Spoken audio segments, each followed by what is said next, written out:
Chilling tales for dark nights.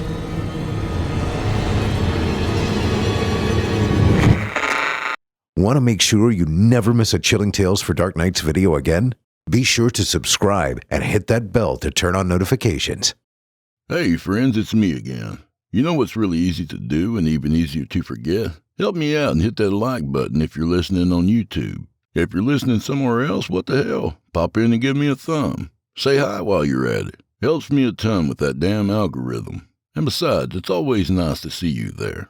All right then, let's hop on that crazy train. All aboard!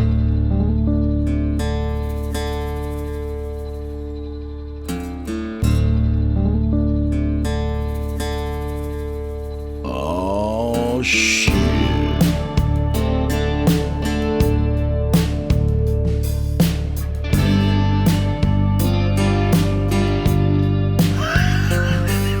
Hey! Welcome back, friend. Hope you had a happy Easter. He is risen. Or maybe you just ate a chocolate bunny. I'm not judging. In any case, today's another important one. It's National Hug Your Dog Day. Now, my particular dog is a bit of a scaly prick today, but I intend to celebrate like everyone else. So, come on, boy. Get your cranky ass over here. It's time for a snuggle. No, you're not getting off that easy, boy. Get back here. And give me that tail. I'll get you sooner or later, boy. Damn dogs. Well, fuck 'em. Come on in, friend. All right. That's better. Hey, check out simplyscarypodcast.com and become a patron. For $7.99 a month, you can get the entire catalog ad-free and available to download or stream, plus a bunch of exclusive stuff, I understand. It's a great way to show your support for ctfdn, and they really appreciate it. Also, check out patreon.com/DrewBlood if you get a chance. I'm not exactly farting through silk yet, but you know what? Things are happening. I can feel it. Excuse me. Anyway, tonight we welcome back author Ryan Major, courtesy of our pals at VELOX Books. Tonight's story follows a forklift driver who takes one of those mysterious blue-collar jobs for all sorts of money. I don't even have to tell you this one isn't going to end well, do I? So, without further delay, from author Ryan Major, I give you Mirage Station. "Get them containers lined up, boys!" shouted the stout old man from the catwalk. Marcus Jasper, the warehouse foreman, was a wall of muscle topped off with a wild tangle of long white hair and a bushy beard. If Santa Claus had a Viking cousin, Jasper would be it. "Our delivery window opens in less than 24 hours, and we've got pups on the crew this time. Gotta show 'em the ropes." Jasper looked down from the catwalk and gave me a wink as I drove the forklift forward. Dozens of other men scurried around the cavernous room, checking shipping manifests and container contents. I'd been working for Shift Logistics Warehouse for 8 months. It was an easy job with a pay scale that made my head spin. I loved it, but I still had a hard time believing what Jasper told me we did. The job offer had arrived out of nowhere. After a brief stint in the military, I secured work at the Port of Los Angeles as a forklift driver. Most of my military career had been spent in warehousing. My skill and speed in military logistics and shipping had translated well to civilian life. 9 months ago, I was walking to my truck at the end of the shift when I saw a mountainous man leaning against the tailgate. Smoke billowed from a cigar dangling haphazardly from the corner of his mouth. We made eye contact, and he tossed a hand the size of a bear's paw in the air to greet me. "Ahoy!" the man bellowed. "Your name Edgar Black?" "Who's asking?" I responded curtly.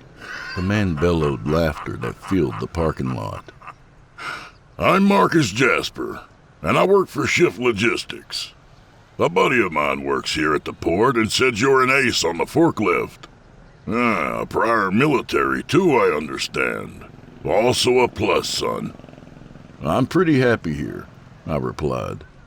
It would take a good pay increase to consider making a move. Jasper slid a hand into his back pocket and pulled out a folded yellow envelope.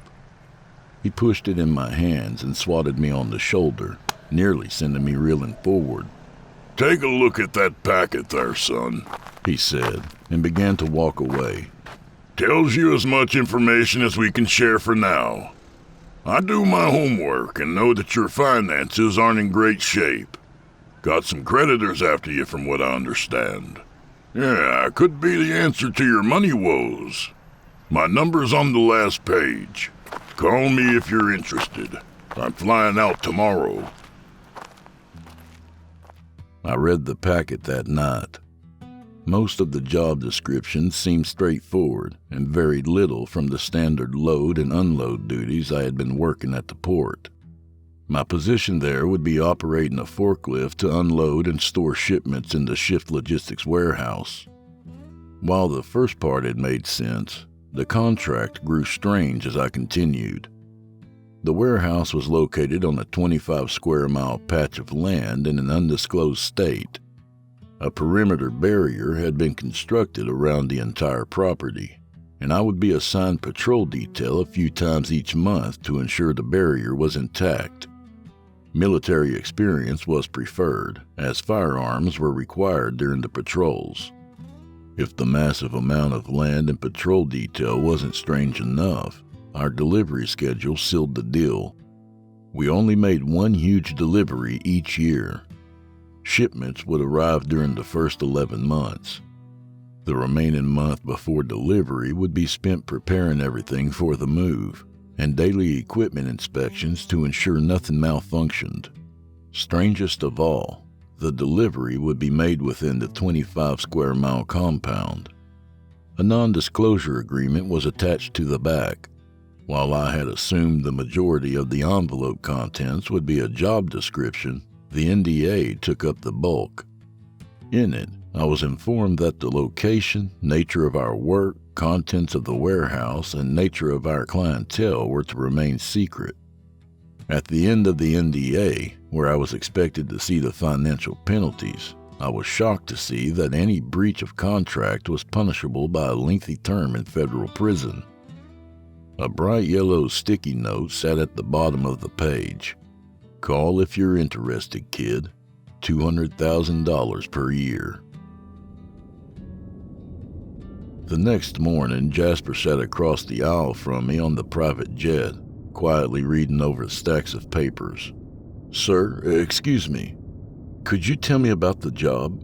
The description was vague, and I'm not sure why a private company would have an NDA that could result in federal prison time." The old man placed the clipboard on the seat beside him. "You want a real answer or a believable answer?" he asked with a Cheshire grin. "The real answer, please." "Here goes nothing," he chortled.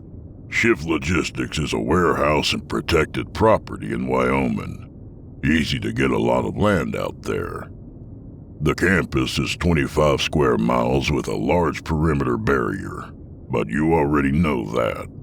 We also own all the land for 20 miles in both directions. No fly zone overhead. Our work needs privacy, you see." I nodded. "We spend most of the year receiving shipments of just about anything you can imagine. Food, clothing, medication, technical equipment, light weaponry, gasoline, and vehicles." "Are we military?" "We ain't public or private. Little of both. This is an organization that started in the 1960s, but the government is, well, a big supporter of their work. The whole setup is a little hard to wrap your head around." "So, what's the unbelievable part?" Jasper smiled at me. "For one day a year, during a 12-hour period, an entire town will appear within the 25-square-mile perimeter. During that period, you and the rest of the team will move a year's worth of goods into a warehouse within that town and depart. Every couple of years, some personnel selected by the government to stay in the town get dropped off too. After 12 hours, the town will disappear again. Bullshit, I said. A town appears and disappears and we're... What? They're delivery men? Where does it go? And why do we take them these supplies? We take them the supplies because they pay us a pile of money to do it, he said firmly. We drop the stuff off those folks need to live for a year, and we pick up a few smaller loads before returning to our warehouse. The government picks up what we take out of the town the next day, then transfers us another year of operating costs.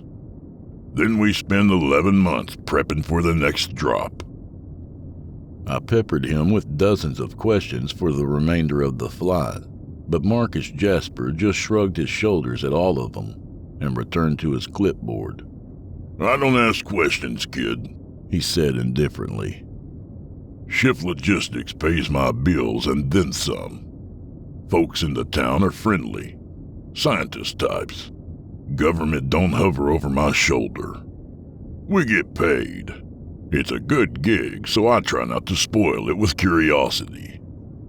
My mind swam, and our plane continued. Fat snowflakes drifted from the sky before melting on the windshield of the delivery truck.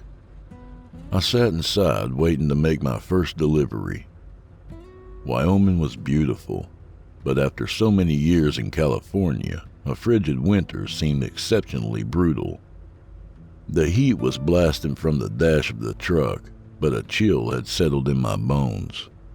I told myself it was the cold, but I was terrified that Jasper was right. The past 11 months had been both unusual and mundane. We spent our days taking in deliveries, verifying their contents, and creating manifests of supplies. I got to know the other workers well, and the bonds were quick to form. Jasper turned out to be more like a father to most of us than a boss. He would work us hard during the day, but when evening hit, he knew how to help the staff unwind. You could find him standing by a barbecue pit most evenings near our sleeping quarters. Beer in hand, he would flip countless burgers and ribs over the burning coals. He would draw us into card games in the mess hall, play first-run movies in a tiny theater, and drive us to the nearest clinic if we were feeling under the weather. There wasn't a man or woman in that facility that didn't love him. He took care of us. It went well beyond the kind of care and concern a paycheck made a fella feel compelled to provide. My truck sat outside of the warehouse bay doors, nose pointed into an empty field that stretched as far as my eyes could see. Floodlights from the building behind me blasted into the darkness, illuminating the snow-covered plain. If Jasper and the rest of the crew had been telling the truth, in less than 5 minutes, a small town would materialize in front of my eyes. A young woman sat calmly in the passenger seat beside me.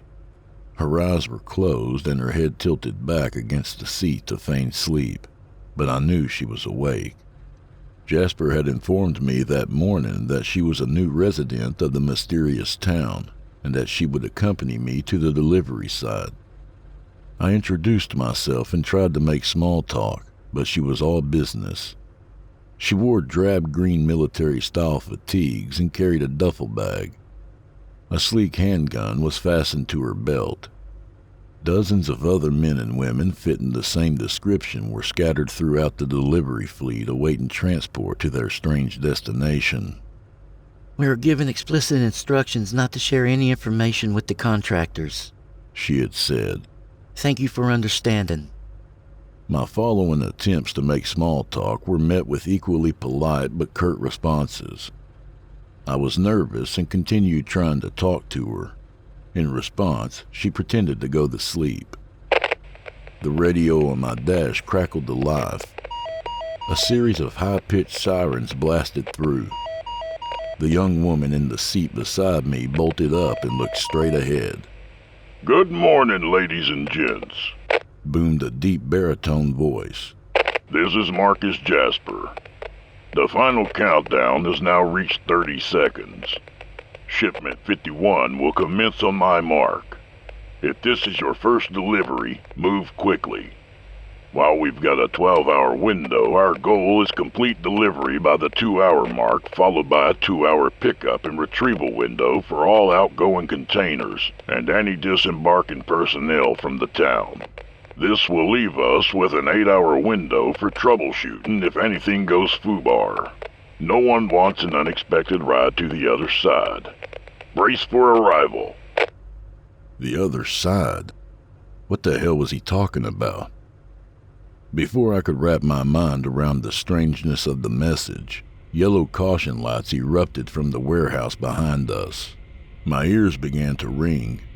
A few of the old metal fillings in my teeth began to rattle. The air pressure seemed to be compressing, and my breathing became labored and ragged. The young woman in the seat beside me didn't speak, but shot her hand across the cab of the truck and grasped mine. I squeezed hers in return. A quarter-mile down the hill, a faint circle of light appeared. From this distance, it looked no larger than the diameter of a swimming pool. The ring of illumination began to pulse rapidly.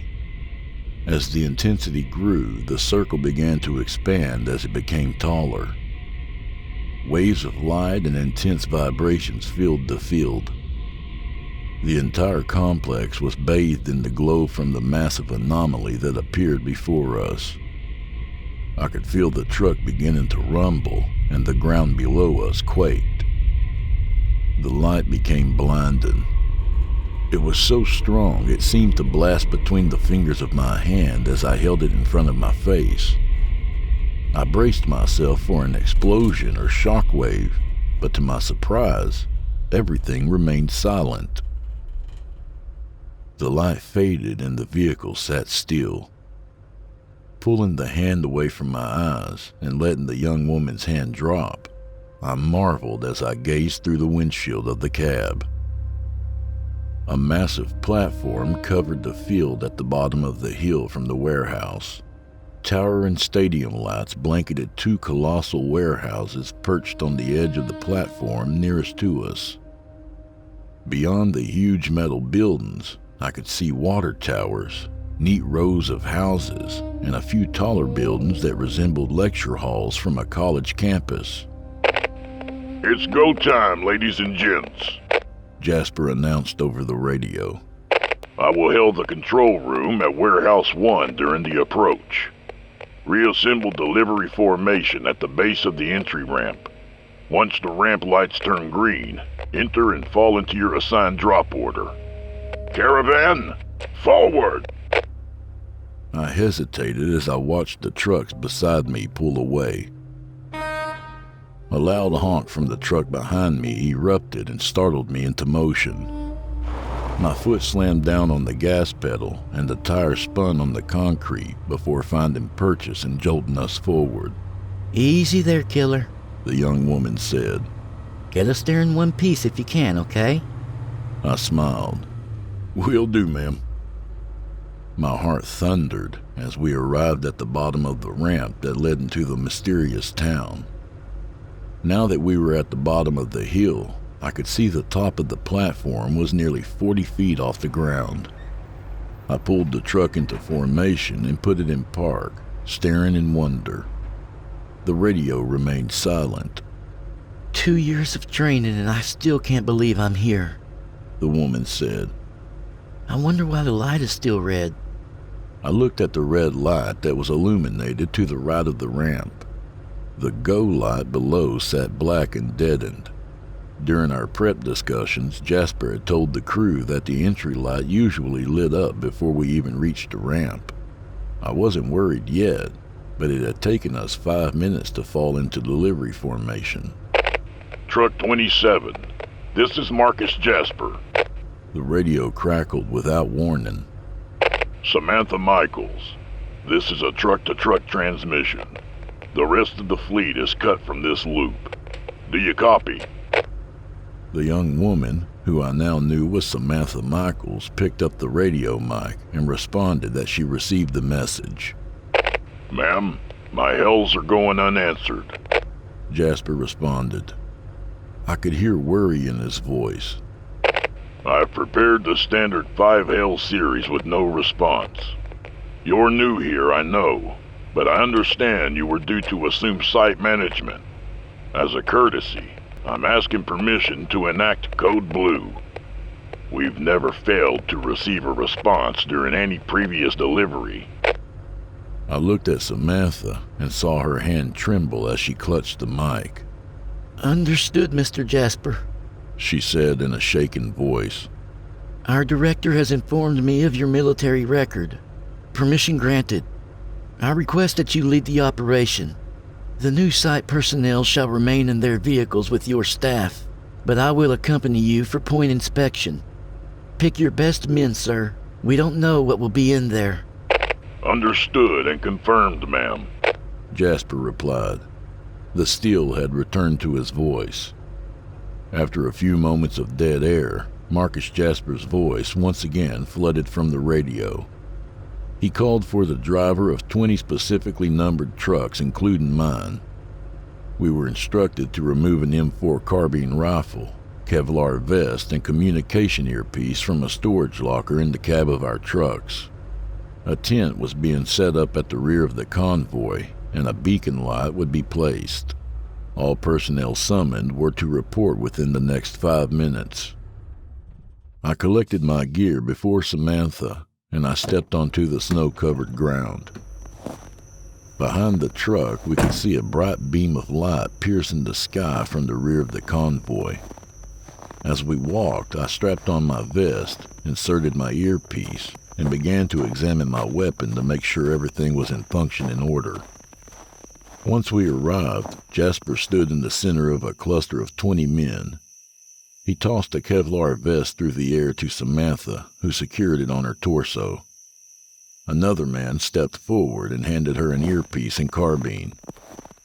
Jasper directed everyone to remain quiet and gave Samantha Michaels the floor. Ladies and gentlemen, I'm going to give you a brief amount of need-to-know information before we enter the station. This site was constructed decades ago by a group of scientists who hungered for a world free of war, famine, and political intrusion in their work. Some of the brightest minds of their day created a small community here and named it Mirage Station. To find a location untainted by the evils of this world, a group of physicists designed and produced technology that allowed a small town to be removed from this reality and relocated to an alternative dimension where humanity either never existed or failed to thrive. There are no predators on the planet, and sentient life has never been discovered. Flora and fauna discovered there are often similar to what we have here, with varying evolutionary differences. My eyes expanded to the size of dinner plates. An alternative universe? I wanted to think it was impossible, but this town had materialized in front of my eyes. Nothing seemed impossible anymore. Each year, Mirage Station shifts back to this reality for supply replenishment and to deliver research and technology efforts to our world. In return for their research and discoveries, the U.S. government funds their work. Some of our most important advances in medicine and technology are developed at Mirage Station. For the last 50 years, the shipment exchange has gone off without a hitch, but we have failed to receive facility contact. Mr. Jasper has enacted a Code Blue response. This team will enter Mirage Station in an attempt to make contact with personnel. In the event we fail to make contact, we will use the remaining 11.5-hour window to investigate the cause of the contact failure. Mirage Station's dimensional displacement system is self-piloting. In 12 hours, this town will shift back, with or without us. We all nodded in agreement, and Jasper placed us in an entry formation. Nervously, the cluster of men and women marched forward behind the old man. Our boots thudded against the metal ramps as we began our ascent into Mirage Station. An hour after entering Mirage Station, and we hadn't seen a single soul. The receiving warehouse was clean, empty, and prepped to receive the supply delivery. Upon entering the export warehouse, we discovered all the outgoing containers sealed and ready for our team to remove. After communication equipment checks in the control room of the loading area, we found everything to be in working order. There were no signs of distress. That was until we began to perform a sweep of the houses nearest to the warehouses. The first dozen homes we entered seemed to be perfectly intact. Each house had a Spartan but comfortable living room, kitchen, bathroom, and bedroom. The furnishings in each were the same as the ones before. Small keepsakes and photos on the wall provided the only variations. All of them were tidy. As we rounded the corner into the next row of houses, our concerns mounted. While the first row of homes was as expected, the doors of the second row were all caved in. White shards of wood were scattered into the living rooms of each home. Dozens of deep grooves were hewn into the frames by whatever had forced its way into the homes. I want 4 groups of 5 men and women. 3 will enter the homes, and 1 crew will escort me and Mrs. Michaels to the central control office at the center of the station, Jasper said. Clear each house and search for signs of survivors or hostiles. If it isn't human, call for backup and put a bullet in it. Any unusual activity should be reported to the rest of the crew immediately. Be safe. I don't want any new hires for next year, understand? He flashed a nervous smile. Jasper divided us into teams before departing. One by one, we entered the houses in the second row. Each door had been ripped to shreds and showered into the living rooms. Long-dried blood and dehydrated flesh showered the walls. The same deep grooves from the entryway were randomly found throughout the buildings. The smell of rot and carrion almost caused me to vomit with each new house we entered. Each home was the same bloodbath. Still, there remained no sign of either survivors or hostiles. Whatever had done this may well have left the station after the attack. My team was about to enter our 7th house when the sound of gunfire erupted from across the street. Deafening waves filled the air as M4 carbines exploded into life. Screams and wails soon mingled with the gunfire as we began to exit a deserted bedroom to respond. My earpiece roared to life. Hostiles detected by Team 2. I repeat, hostiles detected by Team 2. Everett and Bernstein are down. The subject is entering the street in row 2. Fire at will. Hostile is... The voice in my earpiece suddenly erupted in a shriek. Rasps and gurgles followed by horrific exclamations. Growls, grunts, and the wet ripping of flesh filled all of our ears before a static-filled crunch left us all in deafening silence. Team 3, return to the front of the house and find the firing point through the windows, I directed. Use couches and tables as barriers. The 5 of us squatted low and moved to the large window in the front of the living room. 2 of the crewmen at the rear overturned the couch and coffee table to provide coverage. Slowly, I shuffled to the window, unlatched it, and pushed it open before propping my gun on the windowsill. Sweeping the barrel from side to side, there was no sign of the reported hostile. In the doorway directly across the street from our position, I could see a body dressed in Kevlar, still clutching its M4 across its chest. At first, I thought they were dead, but I was startled when they turned their head to meet my gaze. A shaking hand lifted in the air and reached out to me. Before I could give the order to move to the occupied house, a massive white claw came from beyond the doorframe and sank itself through the body armor and into the crewman's chest. Their arms spasmed as blood erupted from their mouth. The claw retracted and dragged the body out of sight. Screams again filled the air, followed by a triumphant roar that rattled my bones. What the hell was that? Boomed a voice through the earpiece. Anyone got eyes on the hostile? I had a brief visual before it I stammered. There's a hostile on Road 2, 5th house from the main road. All teams converge at... Wood and plaster exploded into the street before I could finish my sentence. Chunks of building material scattered into the street and peppered our house like shrapnel as an alabaster blur emerged from the wreckage. The thing rolled into the center of the street and came to a stop. A path of deep grooves trailed behind the thing in the road. Long curved spikes protruded from the mass, forming a perfect sphere. Razor-sharp spines twitched as they flexed in and out, giving the rolling ball of death the look of rippling water. Chittering and clicking noises filled the air around the abomination. Team 1, hostile is in the street. Safety's off and engage. I heard a voice cry in my ear. From my cover at the base of the window, I could see a 5-man team pour from a door 3 houses further down the street. Cracks ripped through the air as they began to fire on the writhing mass of quills. Bird-like shrieks pierced my eardrums as the thing began to cry out in pain. Flecks of orange blood fell like fat drops of rain. The team continued to fire at the creature, and all of the quills went rigid, protruding from the center. 4 lines in the shape of an X began to separate as rows of quills fell backward. Peeling back like a pale flower, 6 sword-shaped legs unfurled and lifted the thing from the ground.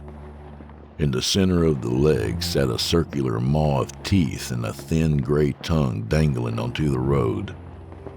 Moving like a blur, the creature scuttled forward toward the firing squad and launched its 2 front legs through the chests of the men in front. It roared with rage, and it tossed the dead men to the side like crumpled paper. One woman from the team stood her ground and fired at the thing as the others ran for cover. The previously docile tongue launched toward the woman's arm and wrapped around the gun. It began to retract into the maw, dragging her screaming across the concrete. As the tongue pulled her carbine and arms into its mouth, she continued to fire and gave a fierce battle cry. When her torso entered the maw, it closed like a steel trap, dropping her legs to the concrete below. A door slammed as the last remaining members of Team 1 took refuge inside an intact house at the end of the row. Dropping onto its belly, the creature's legs retracted, and the 4 flaps folded closed. Again, a perfect sphere, the creature began to roll like a hellish wrecking ball toward the house and burst through the wall. Jasper and Michaels, I whispered into my earpiece. we have made contact with the hostile. It is an unknown predatory species. Team 1 and 2 are both KIA. The engagement has barely wounded the thing. Static crackled in my earpiece, and I tried to make out the broken and muffled response. Jasper and Michaels, come in, damn it! I barked. Team 1 and 2 are down. Request an order. More static until finally a soft voice broke through. Remaining troops to Central Control Office. Everyone. Bloodbath. Repeat. All remaining. We've got to head to the central office, I said to the others in my team. Michaels is calling for us. Let's head out. We tried unsuccessfully during our trip to reach Jasper or Michaels over the radio and received no response. Fear for their safety increased the closer we got to our destination. As we made our way toward Central Control, we found the mangled bodies of Team 4. Turning the mangled corpses over to identify them, we were relieved that our boss and the new station director weren't among the dead. It took us more than 7 hours to travel from the rows of ravaged houses to the Central Control Building. The distance wasn't great, maybe 1.5 miles, but the creature trailed behind us, and we had to hide frequently. We would hunker behind overturned furniture and ruptured building fronts as the pale creature rolled and scuttled in the streets outside.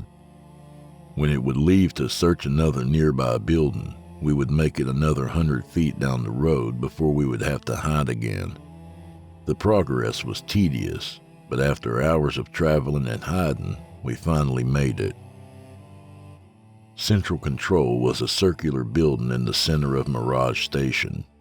Thick concrete walls climbed high above any other structures besides the water tower spread throughout the platform.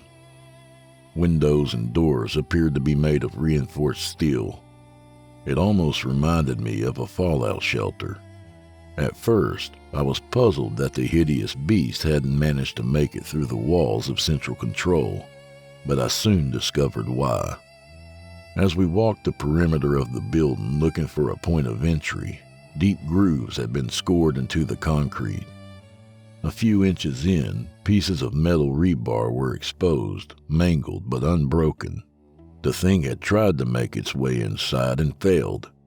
If we could get inside, we might be safe for a short while. After tracing the perimeter of the entire building and finding no way, we entered a one-story brick building across the street to find cover. We hailed for Jasper or Michaels on our earpieces again, but still received no response. Sounds of flying debris and roars of anger echoed through the empty streets from a short distance away. It was still looking for us, and time was running out before Mirage Station would return to that thing's home. "We've got to head back," a man beside me said. Perkins was his last name, but I didn't know him well. "Jasper and Michaels are either dead or out of reach. We need to go." The three others quietly murmured in agreement. My blood boiled at their cowardice. How could they abandon anyone without knowing their fate? "We don't know if Jasper and Michaels are dead," I spat. "And what if that monster follows us to the warehouse and—" I stopped talking abruptly as the squeal of metal against metal filled our ears. The sound of heavy machinery whined from the direction of Central Command. We peered over the window ledge and watched as one of the doors lifted. Jasper stood inside. "Get the hell in here!" he shouted. We scurried across the open street and into the doorway before Jasper hit a button to shut the door. "Glad you all made it. Looks like we've got a hell of a problem here." The old man gestured to the room behind us. Mummified corpses blanketed the floor. Thick dust floated in the air as the light drifted through cracks in the metal window covers. I gagged after realizing I was breathing in lungfuls of dry human skin. "Looks like most of the population that wasn't killed by the Alpha died of starvation here. It couldn't get inside, but they couldn't get out for supplies." The Alpha? Perkins questioned. The Alpha is the quilled animal that has been chasing you, a voice said behind us. We turned to see Michaels enter the corpse-filled lobby. Jasper and I tried to find a way to stop the next shift back to the other side, but with the station personnel dead, we don't know how. In the meantime, we've been listening to research logs left by the staff before their death. Michaels told us of the little they had learned from the research logs. For the first 3 decades on the other side, Mirage Station had been self-contained. None of the staff ventured farther than a mile into the wilderness around it. The community continued its scientific studies and technology development. Little more than a cursory investigation was made into the surrounding areas. In the 1990s, biologists and botanists joined research teams. They started traveling farther from Mirage Station to study the flora and fauna of the alternate world. Dozens of new medicines were discovered through research performed by the new teams. Unrecognizable herbivores populated the forests and plains. It had been noted in the earliest days of the station that the region appeared free of predators. In 2019, a geologist joined the crew and brought a drilling system to begin running tests on the mineral composition of the new world. There were concerns that mining operations would disrupt the largely untouched ecosystem. Many in the community protested, but the leadership dismissed their concerns and allowed drilling to begin. Underground research continued for 2 years until the geology team uncovered a massive web of caves 30 miles from Mirage Station. Camera drones surveyed portions of the underground system, revealing an underground area that rivaled even the Mammoth Cave system in our reality. Having finished their initial drone explorations and mineral sample testing, the team sent personnel below ground to begin studying the caves. After a few days of exploration, the team stopped reporting in. A rescue team was sent and failed to report back. 3 days after the original return date, a rescue vehicle arrived. Only one of the original 5 sent to rescue the other team returned. Station staff met the wounded staff who reported the survey team had discovered an underground nest of creatures. It had wiped out the rescue team in only minutes. "They followed me back," the man said, before dying of his wounds. Within a half hour of the man's death, 7 of the creatures arrived at Mirage Station.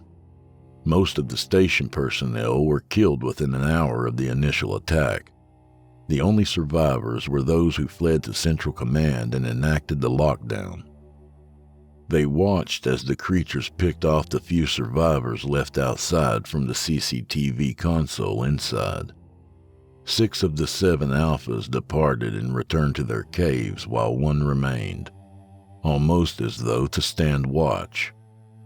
"Is there any information on how to kill them?" I asked. "No," Jasper responded.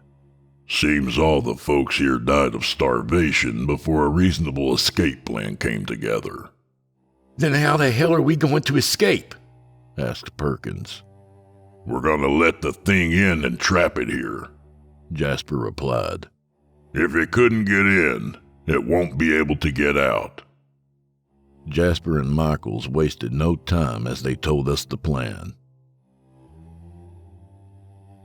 We prepared to bait the Alpha into central control and seal it inside. Michaels opened a bay door at the front of the building and a single-person door at the back. Jasper had already gone to the main control room on the 2nd level. He would set a timed explosive on the dimensional displacement computer so Mirage Station would never phase back into our world after it returned. He would also close the doors on our signal to trap the Alpha. The remains of our crew stood outside the bay doors and began firing our weapons in the air to draw in the beast. A roar erupted close by, and we could already hear the thing's clawed feet slicing into the pavement. We continued firing until the quilled monstrosity rounded the crumbling building and moved in our direction. We ran into the building, the Alpha in pursuit, and dashed for the back door. The Alpha was close behind us when we heard the bay door begin to grind close. Someone behind us screamed, and we heard a thud and the sound of a carbine clatter into the ground. I turned my head to see Perkins sprawled on the floor. The white mass of quills and teeth fell on him before I could think to stop. I turned and saw Michael standing outside the open door waving us through. "Go, go, come on!" she shouted as we hammered through the opening. As soon as the last man's boot hit the ground outside, the heavy steel door began to close. We could see the Alpha bounding towards us, roaring in fury. As the door rolled closer to the ground, a white leg shot through the gap and scraped the thick steel. The door came down on the leg, and the hydraulic system whined as it tried to press down on the beast's carapace. "Door won't close all the way," Jasper said through our earpiece. "Y'all gotta haul ass now." "How'd you get the comms working?" I asked. "Walls are too thick to get a signal out, but I pushed open one of the metal shutters. Looks like it worked," he said cheerfully. "Now, move your asses." "Meet us at the front window and shimmy down the storm drain." Michael said in response. We'll wait for you to come down and haul ass together. No can do, He stated. told a little lie. I've got no bomb and no detonator. Once this thing makes it to the other side, I'm going to destroy the drive manually. Get the hell out of here. Ain't much time left. That wasn't the deal. We leave together. No time to argue, my friends. He said with a sad chuckle. I'm closing that window shutter and waiting for this one-way trip. If you stay here, you're gonna die. Get going. A metal shutter slammed overhead, and static crackled in my earpiece. With that, Jasper was gone.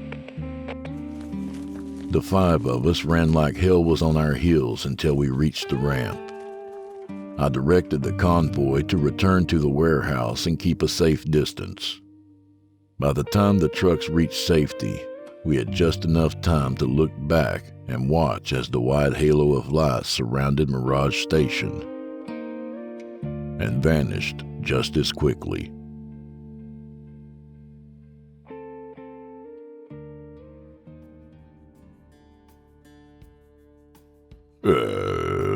That was Mirage Station by author Ryan Major. You know, an alternate dimension free of war, famine, and politics sounds like a great idea on paper at least. Just bring along your M4 and Kevlar. Just in case, you know. Hey, a little about the author. Old Ryan Major is a writer frequently featured on the Dr. Nosleep podcast and Full Body Chills podcast from audiobook. Even better than that, he's been featured on Drew Blood's Dark Tales. Like, a lot at this point. It's time to update this bio, Ryan. Anyway, he lives in Kentucky with his wife and 2 sons. This story is from his collection I've Done This Before, which you can find on VELOX Books, Amazon, and Audible. Appreciate it, Ryan. And do old Drew Blood a favor, would you? Subscribe to his podcast wherever you do your listening and leave him a 5-star review and a kind word, even if you're listening on YouTube. He needs soldiers on all fronts to win this battle, and he appreciates it. To hear a premium ad-free edition of tonight's and all the other episodes, visit simplyscarypodcast.com today and click Patrons in the upper menu. You'll find yourself at chillingtalesfordarknights.com, where you can become a patron for as little as $5 per month and get access to their entire audio archive, all ad-free and available to download or stream. Thank you for your time and for supporting our sponsors. When you support our sponsors, you support this show.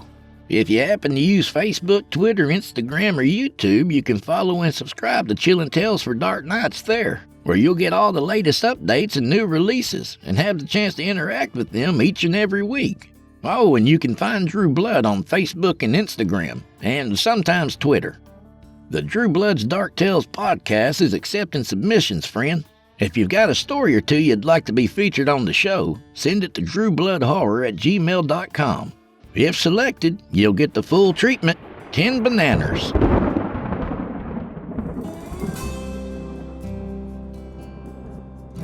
Well, I guess this is where we part ways, at least till next week. So grab a drink for the road, friend. And if you miss me out there, visit patreon.com/DrewBlood and hang out with us for a while. Have I mentioned yet that I've got mugs, stickers, t-shirts? You need this stuff, friends. Without it, you're a mere civilian, and that's just plain undignified. Anyway, may the wind be at your back and may the road rise up to meet you. Give your dog a hug for me, and until next time, go fuck yourselves.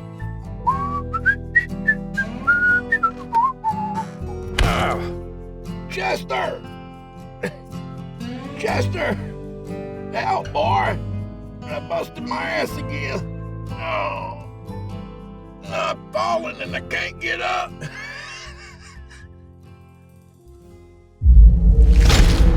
Chilling tales for dark nights.